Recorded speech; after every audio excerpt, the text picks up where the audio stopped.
Good evening, thank you for joining us tonight. I'm Julian Grace. We're staying on top of breaking news right now, right here at the top of the 6 o'clock. The Roanoke Rapids Police Department is holding a news conference giving an update on weather-related damage. We'll have more on those updates in just a few minutes.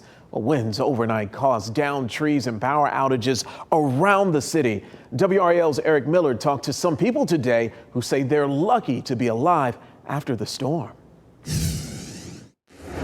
Here in Roanoke Rapids this afternoon, the wind is continuing to whip through and the streets are choked with almost as many power crews as downed trees. These responders working to pick up this damage all over town that came far too close to taking lives. On Jefferson Street, it looks like a tragedy. A home loved for 4 generations now smashed. But if you look closer, Chelsea Grizzard will tell you you're really looking at a miracle. By the grace of God, that did not take and kill my young'un.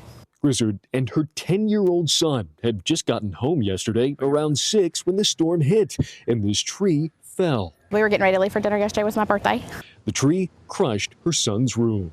That used to be a gaming chair. That's where he was at. It missed him by just inches. He was screaming for me and I couldn't locate him. Yeah.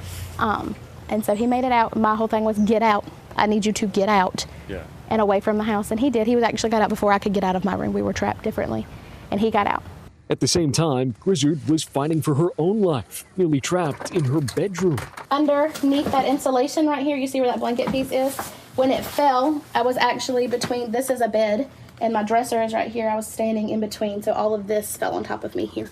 She and her son both somehow made it out, leaping from the front porch to freedom. We're a little bumped up, a little bruised, a couple whacks on the head and across the back. Across town, damage was easy to find. With thousands in the dark, generators hummed in many neighborhoods, and drivers had to navigate intersections with no traffic lights. The storm also left behind snapped power poles and even a truck dangling in the air by the roots of an upturned tree on Monroe Street. We survived it. Quentin Ryder lives just across the street. His house is fine, but he's bracing for potentially days without power for his oxygen machine. I'm having to use little bottles. Back at Chelsea Grizzard's house, she's trying to figure out what comes next, picking up the pieces after this near miss. We're gonna see what can be saved and what can't be saved. Yeah. And we'll go from there. Start over. In Roanoke Rapids, Eric Miller, WRAL News.